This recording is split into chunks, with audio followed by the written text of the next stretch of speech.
Can we take a few minutes to discuss about how big of a disappointment Mario Strikers Battle League was for the Nintendo Switch? First off, let's rewind to the start of 2022 and Nintendo's February's Direct. I remember this Direct being amazingly good, with games like Advance Wars Reboot Camp, Kirby and the Forgotten Land, and Nintendo Switch Sports being announced. But nothing came close to the excitement that I felt when they announced a new Mario Strikers game. I never owned a Mario Strikers game, and this was finally my opportunity to play a game that I've been wanting to play since childhood. I was all in after the announcement, and it was so hard waiting for its release. Well, I didn't have to wait that long. The announcement trailer came out in February, and the game released in June of 2022. The only thing that Mario Strikers has going for it is the gameplay. I think the 4v4 setup is great and the gameplay feels extremely smooth. It's a great mix of like rugby, hockey, tackling,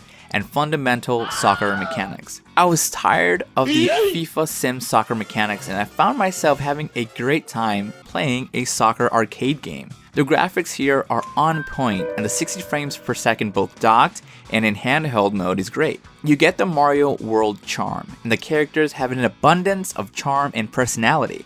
Sin City wasn't made for you.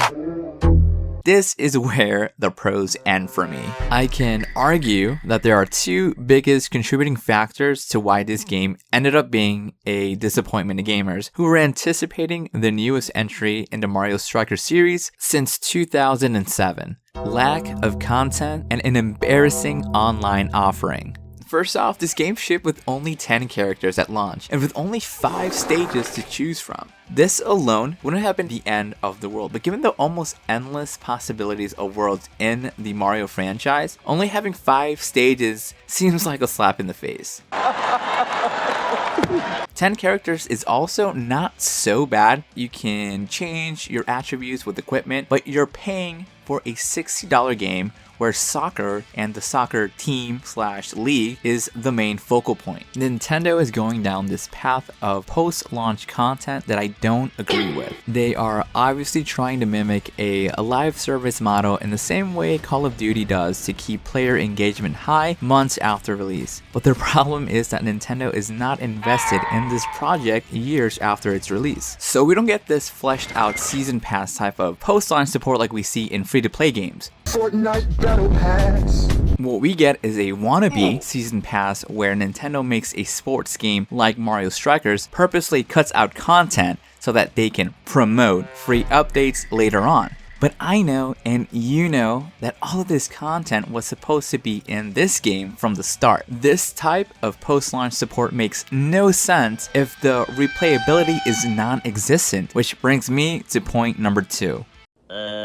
Oh yeah. Online mode is probably the most idiotic pile of shit that I've ever seen in a video game. With essentially only 3 game modes in the entire game, where one is an offline quick play mode and the other is a bare bones single player tournament mode, you'd think that online would have been the focus for Nintendo. Nope.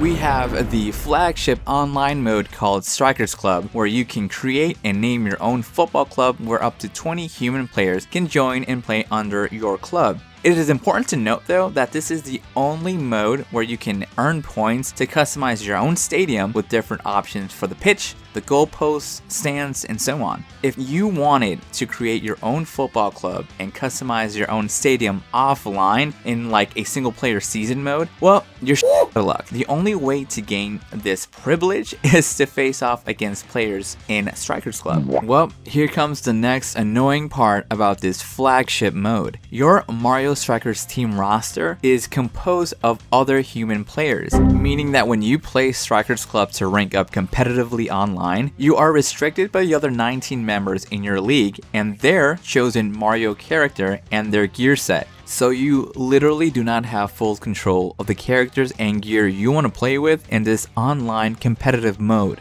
Listen, I get the direction they wanted to go with this. Nintendo wanted to create a sense of ownership with your created league online. But in order to fully embrace these creative decisions, you have to be close to every person in your online league to coordinate the right choices for Mario characters and their gear set. I barely know 20 people who play video games, let alone 20 people that bought and invest time in Mario Strikers Battle League. And yes, I know, I could go to Reddit or Discord to try to connect with some randoms and create a group of like-minded individuals who wanted to be all in with this idea. But the casual Nintendo fan is not going in the internet to do this. Why couldn't I choose to create a solo league where I can go up the ranks online with my specific preference in characters and their gear set? Because of all of these questionable decisions, I just play Quick Play online where I don't get the chance to rank up competitively or have the option to upgrade my personal stadium. With an embarrassing attempt of a single player and multiplayer online offering, there is little to no replayability to this game other than an occasional game night where you and a few friends can sit around the couch and play a pretty fun soccer arcade game.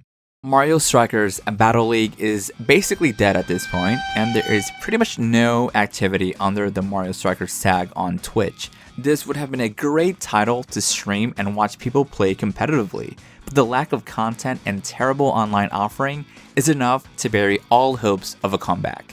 I said all that I wanted to say about my most disappointing game of 2022, but I want to know how you feel about it. Am I overreacting, or did I expect too much from Nintendo sports games? Thank you all for watching, and I'll see you later.